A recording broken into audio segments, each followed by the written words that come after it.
Redhill Halloween Special. A story written by Crypticwander.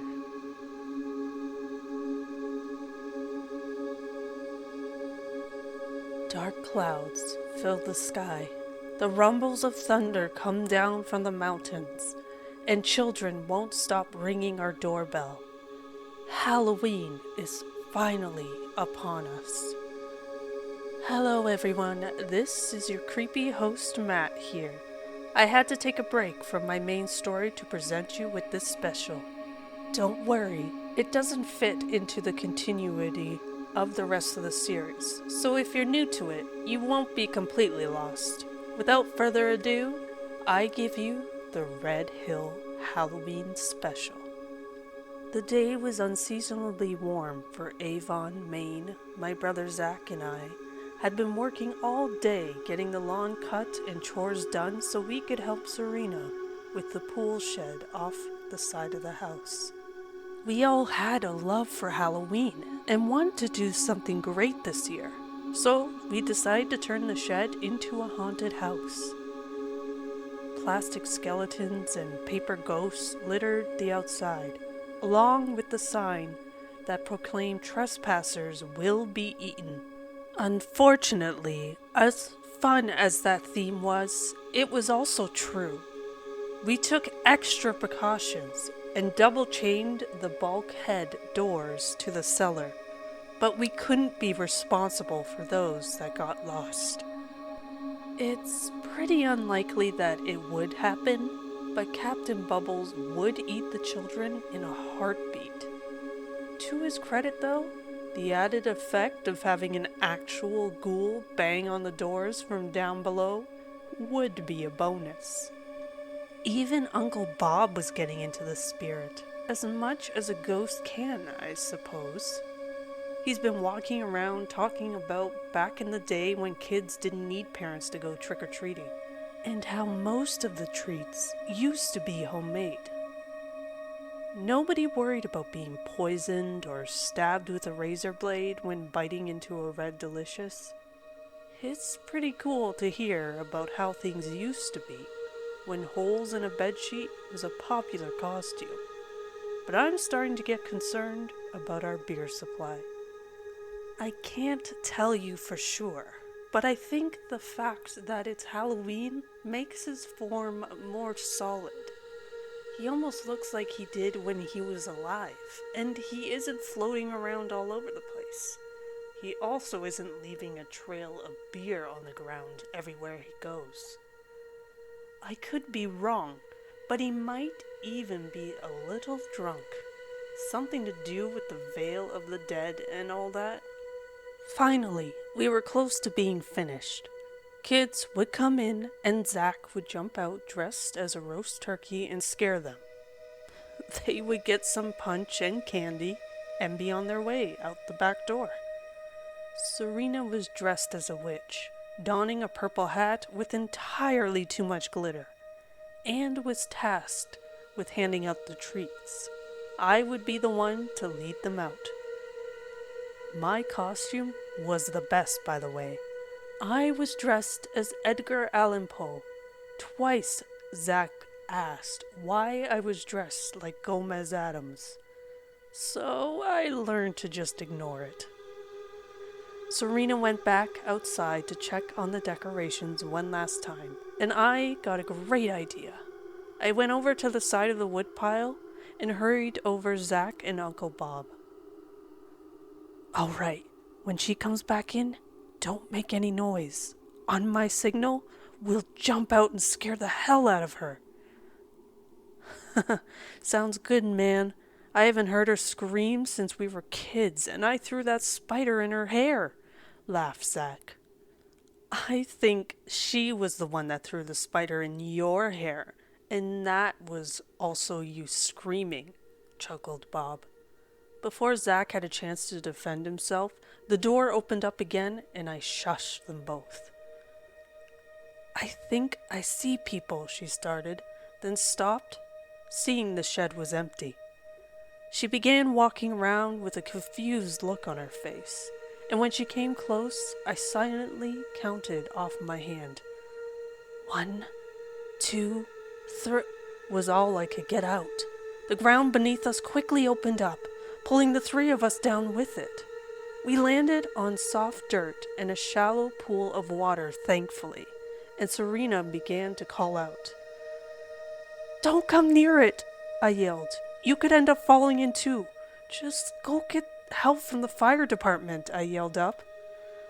"But they won't come here anymore since Zach burned down that family's scarecrows for fun," she replied. "Oh, damn it. That's right, police are out. I guess maybe an ambulance?" "Eff it. Go get Melvin and Sheena," I yelled back. "All right, I'll be back soon. Just hang on, guys," she yelled. The sound of chains rustled, and the cellar doors slammed hard. Serena screamed for a moment, then it was silent once more. "The ghoul of yours sure is priceless," said Uncle Bob. "Bob, why are you still down here? Can't you fly?" asked Zach. "Normally, but I think I'm too full of beer. I ain't felt this alive since I died, hee hee." "Zach, your arm," I said, looking over in horror. It was snapped between the wrist and elbow, and the bone was sticking clean through, dangling there by loose skin. In a grotesque show, he pulled it off, meat and skin, snapping apart like a rubber band, and then tossed it aside. "What the hell, man? What did you just do?" "Oh, relax. None of this is canon," he chuckled, pushing his real arm through the sleeve. "All right. Well, we're stuck in a sinkhole. What do you guys think we should do?" I asked. "It's Halloween. There's only one thing we can do." "Ghost stories," said Bob, nodding matter-of-factly. So we huddled together in a circle, sitting in the soggy water, and Zach began to speak. "All right, I got one that'll really knock your socks off. I call it the Circle of Death." Zach opened his eyes. The room was blurred, and the light coming in through the windows was blinding. He fumbled around the table for his lighter. Nothing like a morning pre-roll to shake the cobwebs off. He claimed his prize, pulled a slightly crumpled joint from his shirt pocket. After sparking it up and taking a few deep puffs, he began to look around the room. "What the hell happened here? Hey, Maddie?" The room was in complete disarray. Photos knocked from the wall, chairs splintered and strewn about. Definite signs a struggle had taken place. No answer from Matt. Zach decided to check for him upstairs. Oh, damn! A huge pool of blood lay at the foot of the stairs. How many people had contributed to this lake? There was no choice but to walk through it. Crimson footprints marked each step going up. He wasn't the first to come through here. He raced up the stairs and over to Matt's door, slamming his massive frame into it. He tore through it like construction paper. There was no resistance whatsoever, and he clearly crashed into the opposing wall. Matt and Serena were startled awake. "What the hell, Zach? You're fixing that door. You're all right?" "Thanks, sweet baby Jesus. I thought you guys were goners, and the door was like that when I got here. And also, the door's not the only problem." Serena yawned loudly and spoke up. "Slow down, little buddy. What do you mean, not the only problem? There is a puddle of blood at the bottom of the stairs big enough to swim in. I think we gotta get out of here, guys." "Slow down, Zach. Let's go check it out. Can you give us a minute?" "Hell no, man. I'm not going out there alone. Have you ever seen those movies?" "Fine. Whatever. Just close your eyes, would ya?" Matt gave a nod to Serena as Zach closed his eyes. They both got up and got dressed as quickly as they could. "All right, bro. You're good. All right, let's get out of here." The three of them emerged from the room, Zach, being the largest, led the pack. Coast is clear, guys. Let's head. They hastily crept down the hallway and reached the top of the stairs. Damn, you weren't kidding. Surprised the ducks haven't moved in, said Serena. There's someone or something that's probably gonna kill us if it finds us. And you're talking about ducks? Real nice, Serena. Real nice. Ladies first, Serena giggled as she pushed past the brothers and made her way down the stairs. Zach and Matt stared dazed for a moment before making their way down. Serena reached the bottom and turned up to say something to him. Her words never made their mark, however. Blood erupted from her neck, and her head was pulled back. An invisible blade carved back and forth as her head was jerked around violently. After a few gruesome moments, the blade cut clean through the spine, and her body fell limp. The head was suspended in midair, raining blood down as it fed the already swollen puddle. Zach and Matt turned and ran back upstairs. Uncle Bob's room seemed like the best option. It also had the only escape on the second floor. They stormed into his room and slammed the door behind them. Zach began stacking furniture in front of the door as Matt looked around for something, anything to defend themselves with. He approached the door that randomly led outside and was puzzled by what he saw. There, in the door, were dozens of tally marks, 69 to be exact, all scratched into the wood. Zach, what is happening? Serena, she's dead, Zach. What the hell is happening? His heart pumped loudly in his ears. Zach? Zach turned to look at his brother. Zach stood with his shoulder pressed against a dresser he had dragged in front of the door. A fog rolled off his body, much like dry ice. Matt got closer and felt the warmth drain from his face. Zach was covered in ice, an expression of fear stuck frozen on his face. An eerie creak began from the door. Zach began taking steps back. 1 step, 2 steps. The creaking grew louder. 3 steps. Then bang! The door and makeshift barricade, along with his brother, shattered into a million icy shards. Matt backed up against the door, leading to the roof, tears stinging the spots on his cheeks from where the ice had cut him. As the ice settled, he could make out a figure looking in the doorway. It was almost human, but distorted and much too large. It slowly crept forward. Matt shook with fear. He felt for the knob to try to make his escape, but it wasn't there. He turned to look for it, but it was as if there had never been one at all. He turned back to face the creature. It was closer now, less than a moment at this rate. For some odd reason, this all felt so familiar. The fear gradually evaporated, leaving another feeling in its place. Deja vu. With each step the creature took, it became more and more clear. This had all happened before, and would all happen again. Matt retrieved his pocket knife and opened it. He turned to face the door once more and etched a line crossing the last 4 marks.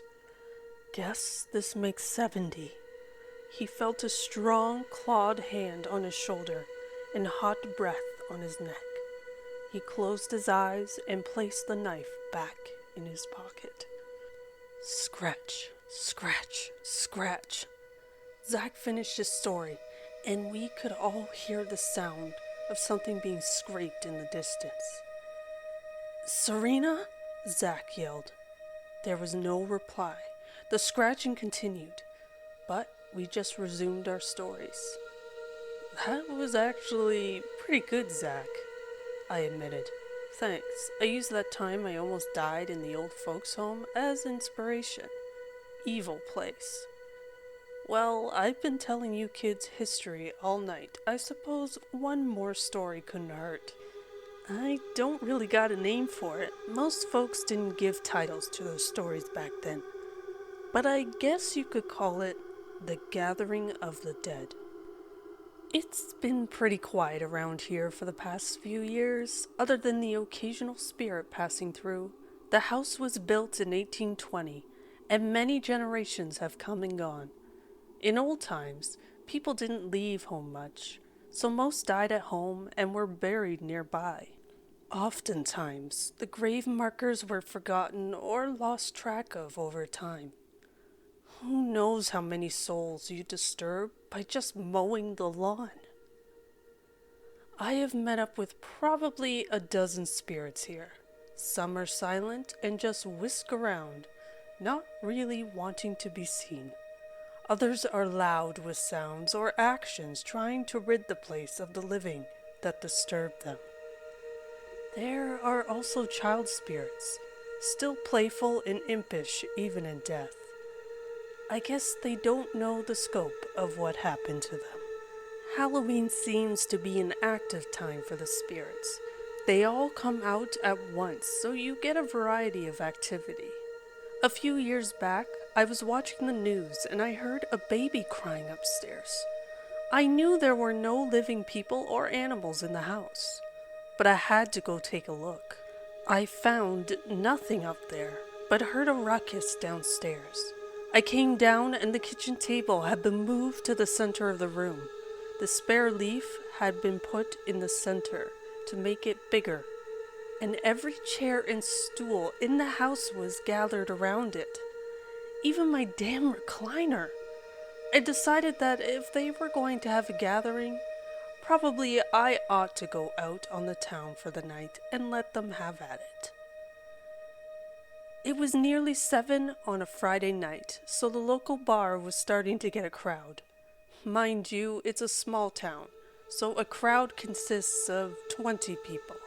The entertainment was just a pool table, some drunk characters, a jukebox, and later on, some of the drunks trying to sing karaoke. I'm pretty quiet, so I just got a pitcher of beer and took it to an empty booth on the side. Many times I went there to kick ass in pool tournaments. But tonight, there were just a bunch of young punks playing that didn't even know what end of the table to break from. After half my pitcher was gone, an old friend Aline came in. She got herself a ginger ale at the bar and came back and sat down in my booth. "What brings you down off the hill?" she asked. I proceeded to tell her about what happened at my house. She was quite interested, because she had messed around with the spirit world for quite some time. Rumors circulated in town that she was a witch. We had dated some when we were younger, a few good times in the sack, but never really went beyond that. She wanted to come back to the house with me, with hopes of meeting some ghosts. I finished my pitcher and we went to my car. Drinking and driving wasn't a big thing back then. Cops were only involved when things went bad. Other than that, you were responsible for your own actions. No one else butted into your business. I sure do miss those times. Once a few friends and I slow rolled my van into someone's backyard in town beside the cemetery. We fired the beer cans into the bushes, and 3 friends took off on foot. The county sheriff deputy eventually came. Didn't even get out of his car. He shined his spotlight on the upside-down van, asked if anyone got hurt, and said, "Get it out of there, boys." We walked the 5 miles home, getting back about midnight. The next day, we went back with my brother in his Impala, pushed the van upright by hand, and dragged it home with his car. Aline and I got back to the house. There was a glow coming from the kitchen windows. I know that I hadn't left anything turned on. I unlocked the front door and went inside. The chairs were still around the table, with a faint glow in each one. There was a low humming sound, like they were all chanting together slowly. I reached for the light switch beside the door, but nothing happened when I flicked it on. By now, Aline had gone over and knelt beside the recliner to listen to their low chant. I decided to go back to the car and get my flashlight. When I returned, Aline met me outside the door. "It's kind of weird," she said. "It's like they are having a seance to keep the living out of the house." "Well, they better learn that this is my house now," I said. I went to the bulkhead in the shed and down into the cellar. Sure enough, the main had been switched off in the power panel. I turned it back on and heard quite a commotion on the floor above. I went back out front and saw that the kitchen light was now on. Aline and I went back inside and were surprised that the table and chairs were all back in their places, and the spare leaf was out of the table. Aline talked me into having our own little seance. I agreed on the condition that I could have a beer at the same time. She lit a couple candles and turned the lights off and proceeded to do her own low chants. After 10 minutes, she was just finishing up when a coffee cup fell out of the cupboard and smashed on the floor. She said that the spirits were trying one last attempt to scare us off. She finished her last chant and blew out the candles. I turned the light back on, and she said that the spirits shouldn't bother too much anymore, but there might be a stray one now and then. She said she had one last chant to protect me, so I said okay. "Spirits of the house, let this man be, I command you. This promise keep. For all this time, let him sleep." I said, "Well then, sleep sounds like a good idea." She agreed and asked if she could crash on the couch.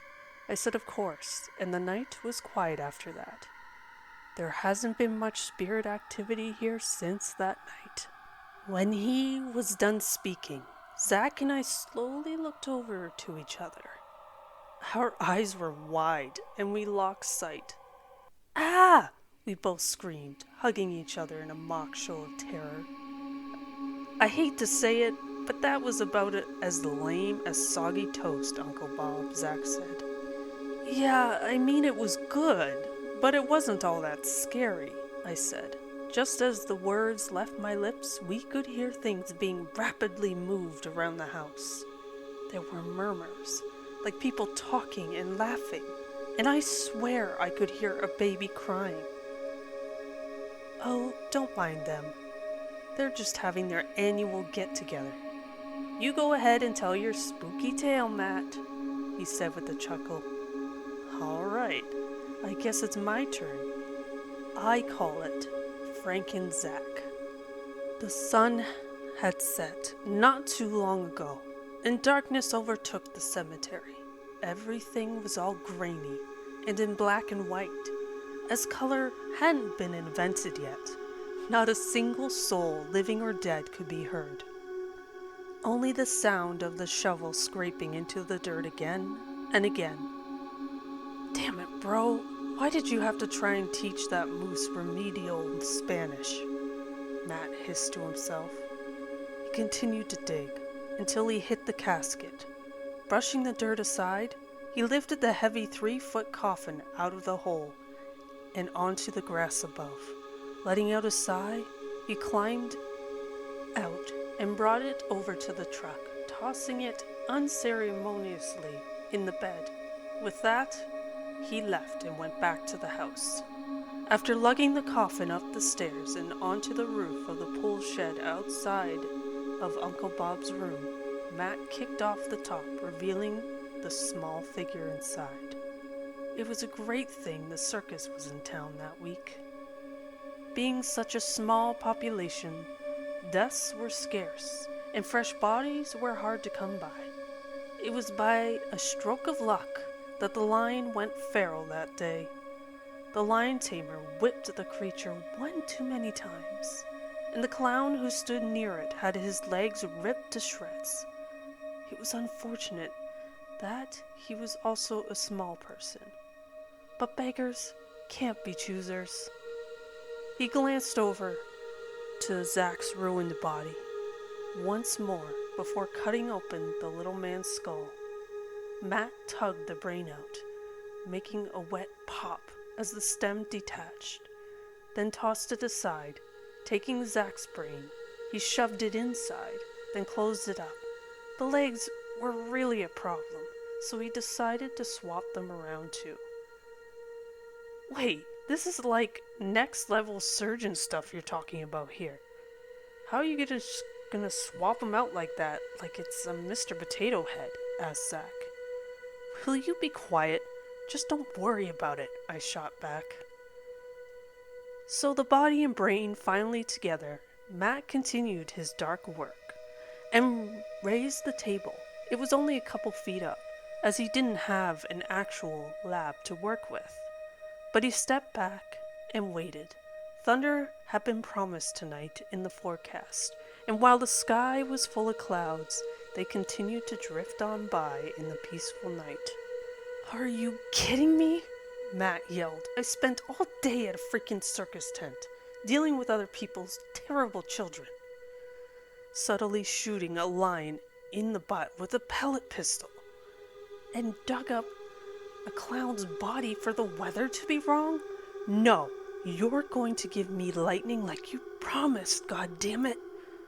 No sooner did he say the words, a bolt of lightning blasted down out of nowhere. Matt fell on his butt and quickly got up to put out the small fires around the roof. Heat steamed off the body before him, and slowly, the hands started to twitch. The torso began to rise, and its eyes opened to stare down at Matt. Letting out a moan, Matt nearly jumped out of his skin, seeing the thing before him. Ha ha ha! It worked! I can't believe it! I mean, it's alive! It's alive! The small frame sat to the edge of the table with its freakishly long Zach legs, then stood up. Together it was about the size of a normal person, but the combination looked so terribly wrong. Before Matt could react, it stumbled forward and fell off the roof. Damn it! I guess I better go get him. Matt ran back into the house and out the door to the shed, but it was already gone. The creature still had Zach's brain and personality, but he was severely dumbed down. He made it to the edge of Phillips and happened upon a little girl. She was playing with her dolly, and seeing the creature, she walked over and offered up her prized possession. Frightened Zach wasted no time in taking it and booting her into a well. Laughing, he continued towards Main Street. People saw him emerge from the shadows and began screaming in horror. Frightened Zach didn't pay it much mind as he went over to the cake shop.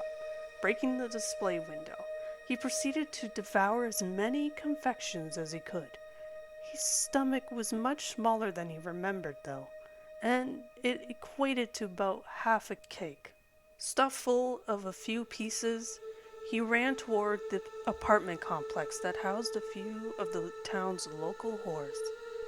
Sasha had just stepped out of the shower after another customer left. She sat on the bed, not bothering to put on clothes, and began brushing her long brunette hair. Zach slowly stumbled his way through the door, quietly making his way over to her room. She lifted a mirror to do her makeup, and screamed seeing his horrible, burnt clown face in the mirror. She quickly backed up as she struggled to understand how such a little body could have such long legs. It was true that Zach was part Sasquatch, but she never had time to put the two together. "Friend," he said, looking over her naked body. His high-pitched voice would be hilarious under normal circumstances. He reached into his back pocket and pulled out what cash he had in his wallet, and tossed a couple $100 toward her. Not being one to turn down cash, the two proceeded to get busy. Afterwards, while smoking a joint, she began asking him questions like Am I pretty? And are you seeing anyone else? His instincts fired on all cylinders, and he made to leave as fast as possible. She wasn't having it, though. She wrapped her arms around him, trying to pull him back. Like a cornered animal, Frank and Zach lashed out, smacking her to the bed. His tiny hands wrapped around her throat.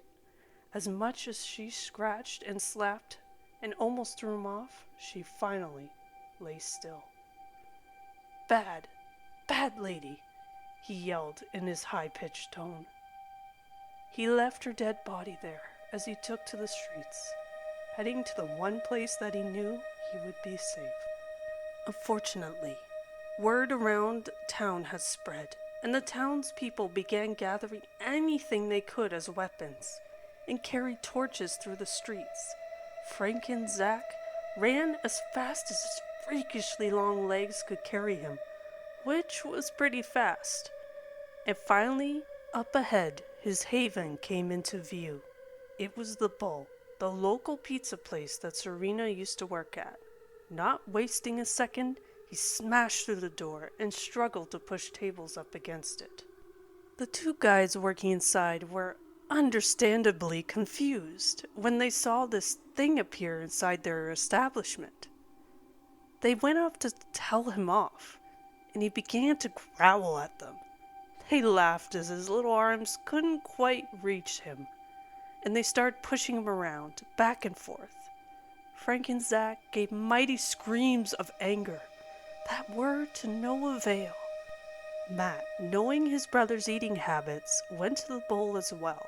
The door was locked, but he knew he was in there. He also knew that in about 5 minutes, there would be an angry mob there as well, and he needed to hurry. He went around the back, and luckily, the service entrance was open. Running through the kitchen, he came upon the sight of the two bullies messing with his brother. Anger grew hot in his chest, and Matt threw a can of tomato sauce at one of their heads. Pop! The can exploded in a mess of red, covering not only the cashier, but also his brother. He dropped to the ground like a stone, and the other man ran out the back. "You okay, bro?" Matt asked. "Zach, ugly Zach monster," he said sadly. "It's okay, buddy. Maddie's here," he said, giving him a hug. Suddenly the doors began to bang. Outside they could hear the angry shouts of the mob as they forced their way in. The tables were pushed from their positions, and the door slowly opened, letting in a stream of people. "There he is! It's the monster! It needs to die!" they all screamed in tandem. They began to make their way forward, knives and other awful weapons raised, and Matt put himself in between them. "He's not a monster, he's my brother, and you people are gonna leave him alone. You're the real monsters here, all of you, with your axes and your fire. Zach is a saint compared to you all." The crowd momentarily stopped their pursuit and seemed to reflect upon Matt's words. Just as he thought they were going to drop their weapons and go home, someone screamed, "Kill him anyway!" Out from the crowd came Molotov cocktails, fire exploding out with them. Matt was trying to pull his brother with him to the back door, but in a high-pitched voice he spoke. "No, bro, go. Leave Zach here." Matt tried to convince him to come, to talk him out of it, but the fire was raging, and there was no reasoning with him. With a final shove that was hilariously weaker than it should have been, Matt watched on, completely distraught, as his only brother disappeared into the flames. "Well, that's a depressing story," said Zach. "Like, you didn't even try to get me out of there. You just let me burn?" "Yeah, well, that's what you get for playing with the wildlife," Uncle Bob replied. The scratching had persisted up to this point, but was becoming even louder. We looked at each other with confused expressions, when finally The wall behind Bob began to open up. "Oh, damn, it's Mr. Bubbles," said Zach. The ghoul we had trapped in the basement finally found a way to us. Blood already coated its claws and face, and from the sparkling purple witch hat that sat atop of its head, I think I knew why. In a flurry of motion, proceeded to disembowel and tear us all apart. Finally, after all this time, he got to feast on our flesh, and when he was satisfied, he smiled and walked back to the hole he dug. "Happy Halloween," he exclaimed as he lay down and entered the most peaceful sleep of its undeath.